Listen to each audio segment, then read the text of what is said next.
la revista de Radio Ven y Cielo TV. Como cada martes, el segmento con el doctor Frank Martínez. Puertas que se abren, puertas que se cierran. Muy buenos días, doctor Frank Martínez. Buenos días, buenos días. Justamente hoy, 25 de febrero, es el aniversario del nacimiento de Ramón Matías Mella, 209 aniversario. Sí, nació en esa fecha importante, 1816, y entonces, aunque no hay tantas actividades desde el punto de vista histórico, ¿verdad? Se ha ido perdiendo. Se ha ido perdiendo. Vi un lugar, un colegio que estaban, un grupo de unos 30 jóvenes, estaban con la bandera nacional identificados. Con Mella se da el contraste de que es el prototipo del lanzamiento del trabucazo, pero en el himno nacional tenemos tres padres de la patria, sí. Pero en el himno nacional no aparece el nombre de Mella. Dice la segunda parte del himno, la que menos conocemos, que el genio de Sánchez y Duarte, a ser libre o morir enseñó, y si pudo en consulta caudillo, de esas glorias el brillo empañar. Una historia muy profunda. Miren, en puertas que se abren, puertas que se cierran. Usted sabe que ya ahora está definido, pero hubo un momento, sobre todo en el periodo de Lilis, que se disputaba quién de estos tres individuos era el padre de la patria dominicana. Si Juan Pablo Duarte, Matías Ramón Mella o Pedro Santana. Y que fue el dictador Lilis quien zanjó el problema con una propuesta. No, es el término, un decreto. Un decreto. O sea, claro. Duarte no fue declarado padre de la patria por el Congreso, sino señores, escuchen esto, por un decreto de un dictador. De Lilis. Sí. Lilis, intentando resolver el tema de que en ese momento Duarte había sido enviado, y había muerto, pero había sido enviado por sus supuestamente los ideólogos o los continuadores de su pensamiento, que fue Luperón y el grupo de restauradores. Fue enviado a Venezuela en la misma condición en que Santana lo envió, pero con la coletilla de el representante plenipotenciario del Estado Dominicano en Venezuela. Santana lo exilió y Luperón lo envió como embajador. Pero en esencia hicieron lo mismo, salir de Duarte, y entonces trajeron la figura de Duarte para evitarse la competencia entre Lilis y Mella, declarando a Duarte padre de la patria, que después fue ampliado a 3. Bueno, de todas maneras, la oportunidad, hay una coincidencia respecto a los padres de la patria, donde en República Dominicana se celebra el mes de la patria desde el momento del nacimiento de Duarte, el 26 de enero, concluye oficialmente en este jueves 27 de febrero. No obstante, en el caso de Sánchez sí está incluido porque el día 9 de marzo es el nacimiento de Sánchez. Voy a retomar la parte, el sábado pasado, el sábado 22, el presidente de la República dio unas declaraciones y dijo que la República Dominicana estaba llamada y que podía salir del círculo vicioso hacia un círculo virtuoso. Y cuando estábamos estudiando la maestría en alta dirección pública, uno de los expositores nos planteó el tema: ¿qué está pasando en los países subdesarrollados con la situación de la pobreza? Hay que reconocer que la República Dominicana ha estado en una línea de crecimiento de la economía durante muchos años en diferentes gobiernos, pero este crecimiento no ha significado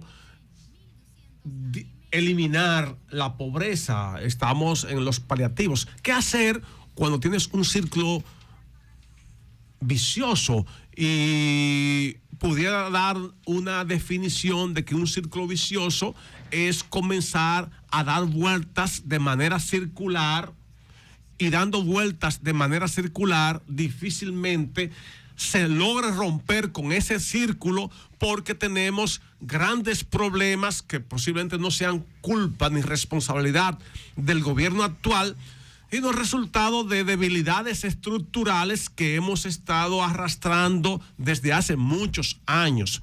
Educación, salud, deficiencia de la infraestructura, ausencia de infraestructura, el tema medioambiental, la desigualdad profunda que nos abate. Ciertamente tenemos el crecimiento de la economía por un lado, pero esto lo que genera es una enorme desigualdad, y la desigualdad está anclada, está basada en una pobreza extrema. Y cuando tienes pobreza extrema, o cuando tienes pobreza desde el punto de vista material, entonces estás alimentando una cuestión que nos afecta. No estamos descubriendo nada nuevo, simplemente poniendo las cosas en su lugar. ¿Qué hacer para salir del círculo vicioso para un círculo virtuoso? Partiendo que la virtud es un valor esencial, y que el círculo virtuoso sería la oportunidad de poder tener una movilidad social horizontal, reconociendo que los talentos y las virtudes pueden generar condiciones de diferencia, pero que la igualdad se convierte en un factor esencial, y lo hemos asumido como un valor, como un principio y como un derecho en nuestra carta sustantiva. Entonces, bueno, de entrada vamos a ver qué ocurre con el tema presupuestario.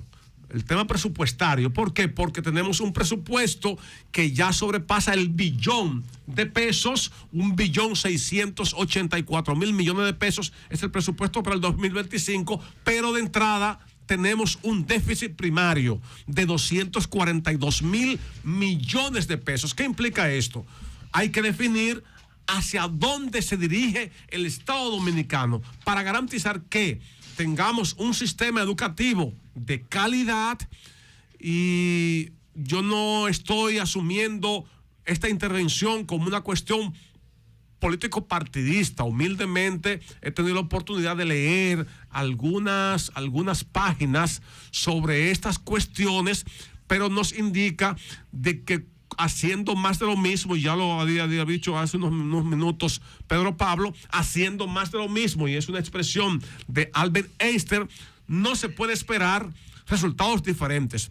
República Dominicana está en la línea del inmediatismo, de las urgencias, y sobre todo de algo que en un momento determinado fue parte de un debate, del desfile de ocurrencias. Lo que se le ocurra a alguien, eso comienza a implementarse, si da resultados, se continúa por ahí. Tenemos ese problema, tenemos que no nos estamos definiendo si vamos a hacer por el tamaño de los ingresos o por el tamaño de los gastos. Tuvimos una propuesta de reforma fiscal, pero al final el Ejecutivo decidió retirar la reforma fiscal.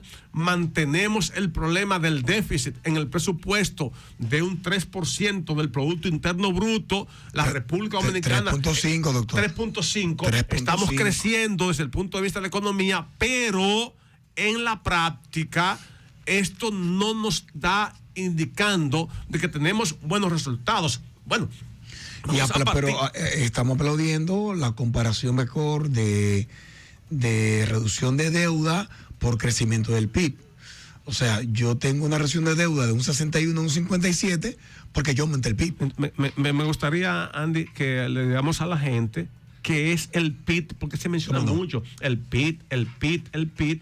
El Producto Interno Bruto es el conjunto del proceso de todo lo que produce la economía. Todo lo que produce la economía, todo lo que hacemos día a día. Por ejemplo, si usted sale de su casa y va a un colmado, un supermercado, lo que usted esté adquiriendo, lo que esté consumiendo ahí es parte del PIB. O cuando compra combustibles, cualquier actividad que hagamos, cuando las mujeres van al salón, la ropa que compran, o sea, todo es parte del PIB, o las inversiones que se hacen es el sector privado o la parte del sector público, todo es parte del famoso PIB, que se inyecta este PIB de una manera quizás no tan positiva, porque se inyecta ahí todas las remesas. También las remesas que recibimos en República Dominicana por nuestros dominicanos en el exterior, o también por extranjeros que tienen que mandar divisas a República Dominicana. O el turismo en sentido general también. Y que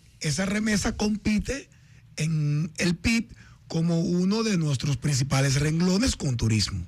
Siendo una de las variables, o sea, en economía serán las famosas variables. Por eso, entonces, al analizar todas estas cuestiones, nos dicen, bueno, el PIB creció, la economía creció, y la gente dice, bueno, ¿y yo? ¿Dónde estoy? ¿En qué lugar estoy? ¿Qué está pasando? O esas cuestiones son de la gente de arriba. Entonces, hay una ruptura entre los datos o informaciones oficiales y lo que la gente piensa, la percepción, lo que ocurre cada día en cada uno de los sectores de nuestra República Dominicana. Por lo tanto, el tema del círculo vicioso que el presidente dice es positivo, es una buena intención y creo que es oportuno, pero dice un gran artista, no basta con decirnos esto, basta con que digamos, bueno, ¿dónde vamos a colocar el tema de la pobreza?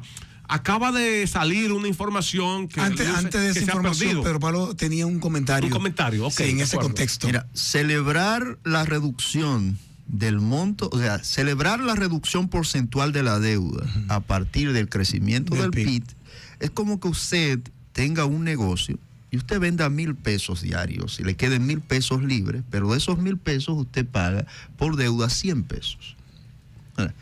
Resulta que de repente se aumentan las ventas y usted ya hace otros compromisos, toma más dinero prestado y ya usted vende 5,000 pesos, pero ahora paga 1,000 de deuda. O sea, usted puede sentir que lleva menos presión, pero en tan pronto terminen las ventas, entonces usted va a sentir el peso de esa deuda. De esa deuda. Porque es verdad que presiona menos su bolsillo. Una disminución de la presión de tu deuda. El porcentaje que es usted, relativa. Ajá, o sea, el porcentaje que usted dedica a pagar en términos globales es menor, sí, pero la cantidad de dinero que debe ahora es mucho mayor. Esa es la realidad de la economía de la República Dominicana. Y mira, no exclusivo. No. Esas comparativas y estadísticas macroeconómicas de esta administración. No. O sea, yo no estoy cuestionando esto. Lo que estoy es diciendo que eso es consuelo de tontos. Para nosotros eso es un consuelo de tontos. Bueno, miren, ahora tenemos menos presión. Porcentualmente debemos menos. Pero ese % tiene que ver, insisto, con la economía mientras corre. En el mismo momento en que algo se introduzca y detenga la rueda de la economía, nosotros vamos a sentir, podríamos sentir, y esperamos que nunca tengamos que hacerlo, el peso de esa deuda, que no siempre es mala. Sí, gracias. Pero miren, yo pienso que en la declaración que ha hecho el presidente Luis Abinader, para enviar una señal positiva de que estamos en una línea de crecimiento, que estamos avanzando, eso fue una declaración que hay que tomarla partiendo del contexto en el cual se desarrolla. En lo personal, creo que el gobierno que surge en el 2028, si no produce la transformación real del sistema educativo, real, use la palabra real, sí, para determinar e identificar que tenemos unos bolsones y unas debilidades en nuestro sistema educativo. Yo que he estado dando seguimiento a lo que ocurre en otros países para hacer la comparación con lo que estamos viviendo entre nosotros, estoy convencido de que estamos dando los pasos para la quinta y la sexta puerta, que es un libro muy famoso en Colombia, La Quinta Puerta, y el libro también de Oppenheimer que se refiere a Basta de Historias. Tristemente, de Andrés Oppenheimer, tristemente tenemos un sistema que promueve de entrada la desigualdad. O sea, somos desiguales desde el momento en que ingresamos a una institución de educación o de formación. Permítame comienza desigualdad profesor, ahí. Permítame ahí. Sí. Usted trae a la mesa a Andrés Oppenheimer, trae a la mesa su obra. Y a Juan Camilo Cárdenas. Trae a la mesa el tema educación y los grandes bolsones que tenemos, e indudablemente tenemos que referirnos a esa gran debilidad que Andrés Oppenheimer se refiere en el libro de la poca inversión o ninguna de nuestros estados latinoamericanos en el campo de la investigación. Bueno, esa es la otra parte. Y como tenemos una escuela un alto estudio que no investiga, y una nula o muy poca inversión de un Estado a temas de investigación, esto nos aleja de la senda del progreso. Y qué bueno que podemos entonces hacer un enlace, un anillo entre el tema que usted trae acá de presupuesto, el tema del tamaño del Estado, el tema de nuestra necesidad de una mejor educación y el tema de lo expuesto por el presidente en el contexto. Y entonces ahí se agrega que de todo esto se reproduce y nace esa desigualdad para llegar a la inseguridad ciudadana, que es otro componente. Y a nosotros nos han dicho o nos han hecho creer, y no estoy justificando nada, que matando al delincuente, entre comillas, estamos resolviendo el problema. No, estamos agravando el problema. Es parte como de un ritual donde dice, bueno, sí. El llamado círculo vicioso. Sí, el círculo vicioso. Pero yo aplaudo cuando matan al delincuente, profesor. Aparentemente. ¿Cómo contrarresto eso? Porque yo necesito justicia inmediata. Atacando las causas que generan esa delincuencia. ¿Cuál? Un sistema educativo excluyente que de entrada, por ejemplo, un niño de 2 años, precisamente de una familia que haga el sacrificio de clase media alta, que haga baja, dice, bueno, yo voy a mandar a mi muchacho a los 2 años a un maternal, a un famoso nido que hay, pero el niño más pobre debe esperar 5, 6 y hasta 7 años para ingresar al sistema educativo. Ahí para el ingreso.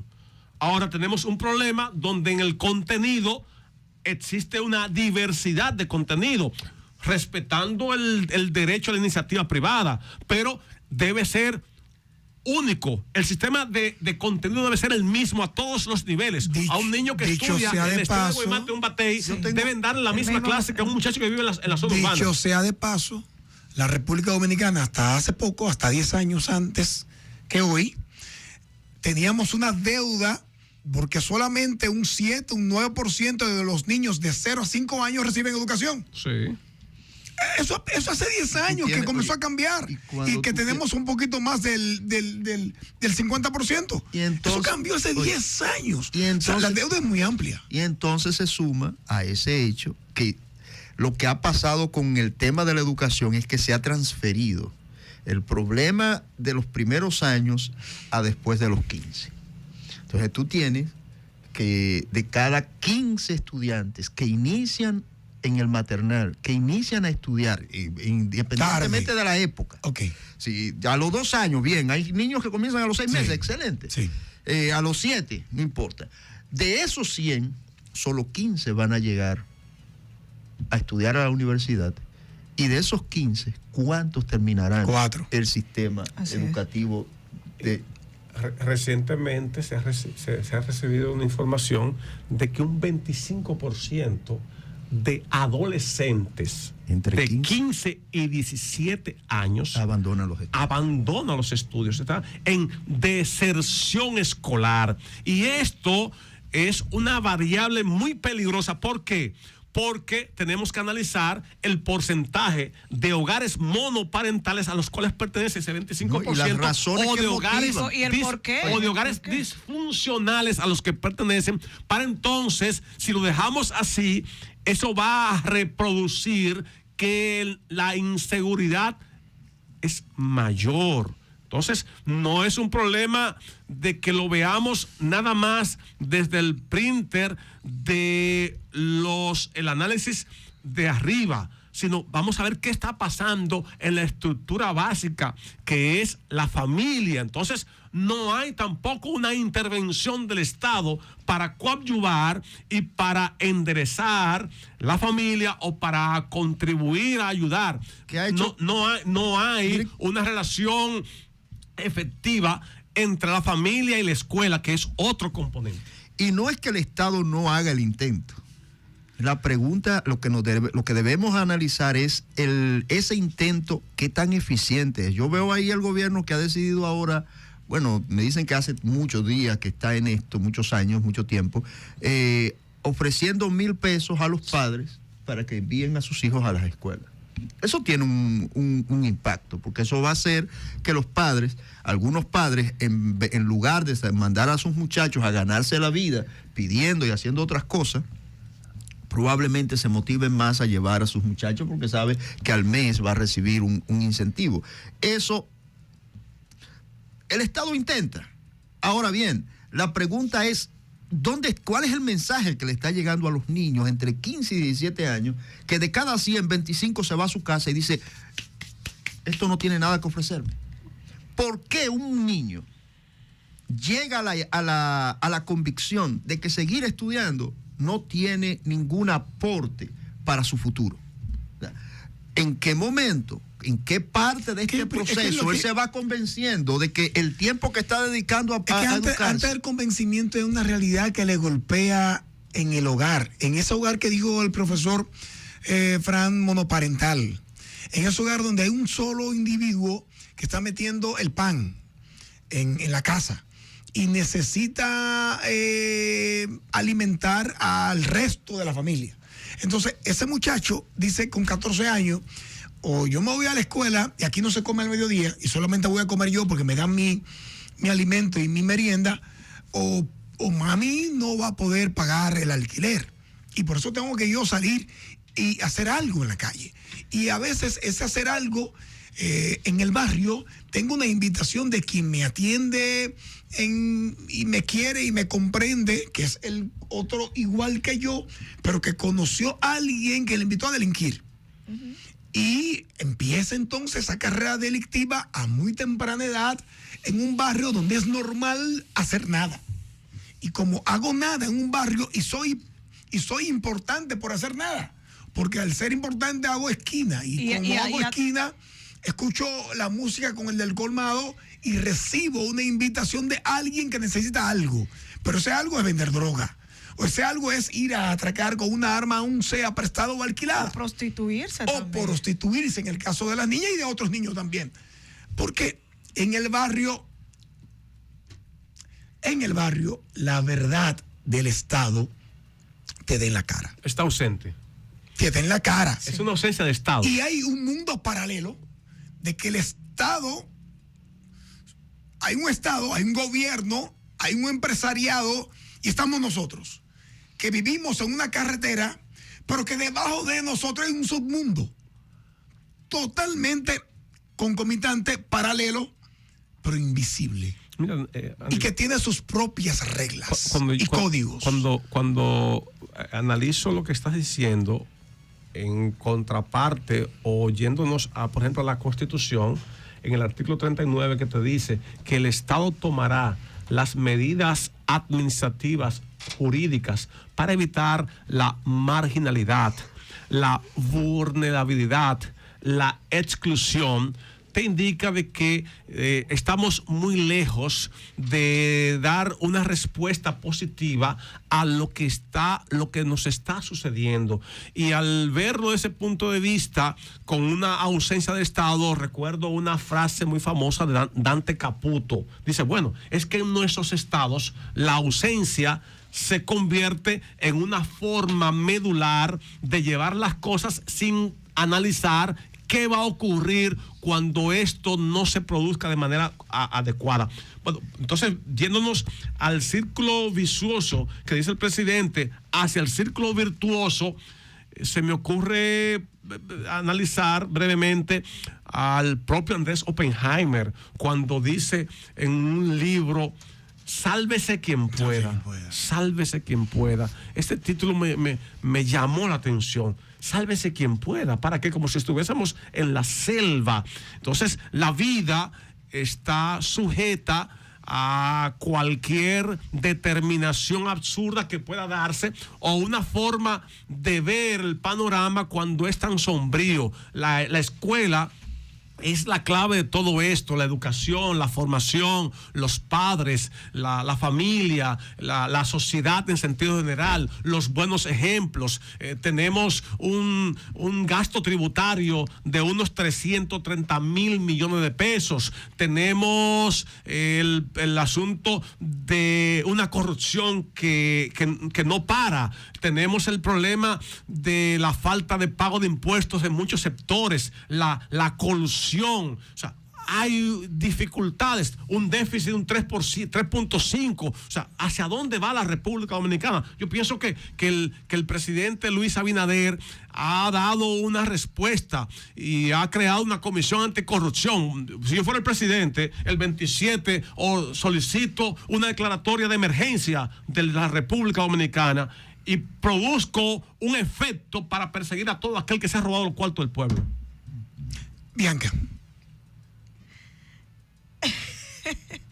Mira, todos sabemos que la educación inicia desde el hogar, pero es como dicen ustedes, esto es una cadena, o sea, la vida se trata de una cadena, inicia por el hogar, pero ¿qué me garantizan los gobiernos? Como dice el profesor, yo entiendo que hasta que los gobiernos no dejen de querer cumplir con los compromisos políticos y puedan poner personas que verdaderamente sean técnicos en el área, en el ámbito educativo, personas que verdaderamente puedan ver que el mecanismo y el sistema que han estado utilizando no ha sido el conveniente para la educación de República Dominicana, las cosas seguirán igual o quizás... Como que el tiempo le ha dado la razón en ese sentido, profesor, a Leonel Fernández, con el tema de la inversión del 4% y de la calidad del mismo. ¿Sabes? Cuando él se cuestionaba, ok, vamos a ponerle el 4% del PIB, pero ¿en qué lo vamos a gastar? ¿Sabes, Andy? ¿Cómo lo vamos a gastar? Y hemos tenido problemas para gastarlo. Oye esto, Andy. A partir del tema que está señalando el doctor con relación a ese círculo virtuoso que propone el presidente, que creemos que tenemos que preguntarnos, los vicios, los problemas, la delincuencia tienen promoción constante en los barrios. Sí. Y los resultados están visibles porque tú ves a un muchacho que está vistiendo de diseñador y no está haciendo nada. No, que todos los fines de semana tiene una pinta nueva. Eso le llaman pintas. La pregunta que debemos hacernos es ¿cuál es el canal? Claro. ¿Cuál es el canal? ¿Cuál es el método? ¿Cuál es la vía a través de la cual se está promoviendo la educación? Los resultados de la educación. O sea, ¿de qué manera el Estado está convenciendo a esos jóvenes que están abandonando la educación, que su futuro está vinculado a ese proceso? ¿Tenemos tiempo para llamada? Porque si alguien que quiere comentar, podríamos sacar dos llamadas, dos. Al 809-550-2445. Nos daría tiempo para dos llamadas. Pero es importante también señalar que el presupuesto para educación en el año 2025 es de 311.000 millones de pesos. 311.000 millones de pesos está presupuestado para gastar en República Dominicana para este año 2025. En el año pasado eran 297.000, o sea que el presupuesto de educación sigue creciendo. Tenemos dificultades. La inflación es un tema internacional, ciertamente. El presidente ha dicho, bueno, hay arroz suficiente, es verdad. Pero el precio... Tenemos llamada. Tenemos una llamada. Buenos días. ¿Quién nos habla y desde dónde? Buenos días. Les habla adelante. Gisela desde Vista Catalina. Gisela. Es para decirle, Dios le bendiga a todos. Amén. Que algo que está influyendo en la juventud para no estudiar es la forma de, pues, que son profesionales, le ponen para conseguir los empleos. Yo particularmente tengo una sobrina que estudió orientación educativa en la universidad y van 2 o 3 veces que hay concursos y no pasa, y ella sufre depresión y todo eso. Entonces tiene algunas amistades que le han dicho, yo mejor hago curso técnico, porque no me voy a estar quemando la pestaña para después conseguir empleo. Era tanto. Pero hace bien haciendo cursos técnicos. Sí. Es positivo, obviamente. También te diga que hay un problema, y es que el Estado no está haciendo el diseño para los empleos que soportaría el sistema. La economía, claro, la economía dominicana. Claro, tenemos otra. Última. Buenos días. ¿Quién nos habla y desde dónde? Aló. Buenos días. Rapidito ahí, rapidito. Tengo unos segundos solamente. Sí. Le habla José aquí. Adelante, José. Un abrazo para San Martín por esas palabras que dijo. Él sabe quién es José King. José King, sí. Yo lo conozco. Sí. Y por eso siempre lo he apoyado a él. Muchas gracias. Gracias, José, y gracias a ustedes, gracias a don Frank, con su sección acá como cada martes, puertas que se abren y puertas que se cierran. Se cierra el horario de la revista mañana, 7:30 de la mañana, estamos acá en Radio Ven y Cielo TV.